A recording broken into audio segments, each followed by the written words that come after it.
I'm back with Nick. Nick, I met you about 8 months ago. How have you been in those 8 months since? I've been good. I just been chilling, doing the same thing, you know. And I decided not to go home. I'm just gonna stay here and chill for a while, a little longer more, I guess. I don't really know what to do. Kind of lost and confused right now, no direction right now. Yeah, I just, I don't know. I just like, I just feel like stuck and lost, and I don't know what to do or fucking how to change or like do. I don't know. I just don't know. When I interviewed you, some of your family, I don't know if it was your mom or aunt or cousins, they were messaging on, social media, hey, take down this video, that's my son, stuff like that. Instead of asking me, where's he at? So I can go help him, right? So I can go get him. They didn't ask me any like details like that. Instead, they were giving me like demands, to take it down. Of course, I can't take it down because you're an adult and you chose to, have a conversation with me. And they might be embarrassed, but and I understand that.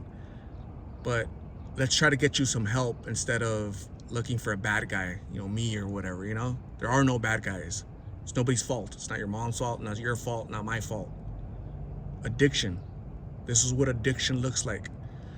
We have to embrace it. We have to say, yep, this is what addiction looks like. Let's try to get a resolution, try to give Nick some steps, some resources, so that when he's ready, he can go that route. You mentioned you don't want to go back home. Why? Um, I don't know. Like you said, my family didn't even text you or nothing to say ask where I was at so they could come pick me up or anything. So it's like they don't really care or anything. No, they just got mad and because I'm doing an interview with you because they are embarrassed and shit. Like it's not my fault, you know. I could do what I want. And they don't want to help me do anything, but just yell at me and tell me to go to rehab and stuff. Like, what's rehab gonna really do? You know, a lot of people went to rehab like 10, 20 times here, and they still get out and do the same old thing. Like, I don't know. I don't think that's gonna help me. You know. Yeah, you might not be ready for rehab right now, but maybe in a week, a month, a year, however long it takes for you to hit rock bottom and realize that, damn, I'm sick of this life. It hasn't hit you yet. Hopefully, it hits you soon, right? Yeah. So, again, you sound like you're not ready for treatment right now. And you know what? That's okay. That's part of addiction. Yeah. It has hit me. It has hit me. Like lately, I've been thinking like, damn, me waking up and shit, like sleeping on the ground or in the alley and stuff. I just wake up and I sit there and I'm like, damn, I'm fucking tired of this shit. And waking up like this. I'm just being in the house, in the bed and stuff. I'm just being with my sons and whatnot. It really sucks how I am and stuff. I didn't really think I would become like this, but it's just what happened, you know. It's all my fault for doing drugs. I should have stopped a long time ago when my baby mama told me to and whatnot, but I didn't listen to anybody. I messed up my whole life. Women are usually right. Yeah, So we should listen to them 90% of the time, right? yeah. What are your next steps? What are you gonna do? Any plans? Anything at all? Are you just trying to survive the heat? It's gonna be 100 degrees today, for the first 100 degrees for the first time this year. Really hot. Yeah. I don't know. I just want to get sober and get a house or an apartment and a job and a vehicle. So hopefully I could get my sons back and stuff. You know, and probably my baby mama. I don't know. How old are you now? 21, And you have how many children? two boys. Have you talked to them in those 8 months that I haven't seen you? Yeah, I talked to them like a week or two ago. you'll just call back home and let them know that you're okay, you're still alive, and you'll talk to everybody, or what? No, I just talk to my mom sometimes, and talk to my my mom gave my baby mama my number, and she's been calling me and stuff, been wanting to talk to me. But someone keeps stealing my phone charger and stuff, so it's hard for me to keep my phone charged and be able to talk to her and stuff. So I just hope she doesn't think that I'm ignoring her and whatnot. It's just my phone's dead, you know. You're originally from New Mexico. Yeah. I've interviewed people from Minnesota, Washington State, just different states throughout the country, and they're coming here for the blues because the blues are cheaper.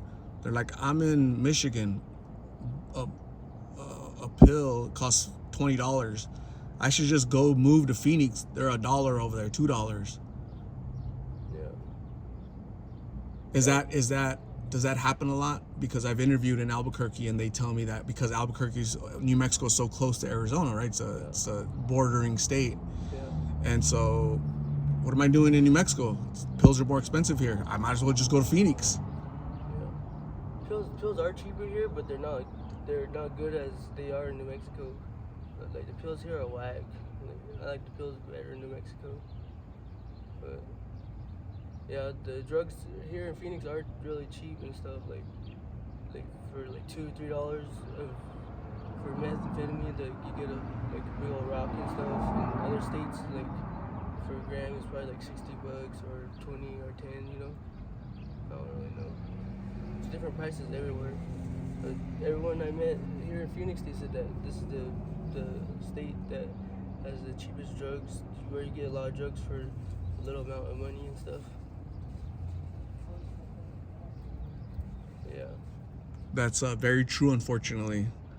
Well, I'll ask people, like, for example, Nick, if I ask you, drugs are very prevalent, there are lots of drugs here, and very cheap. Is that good or bad?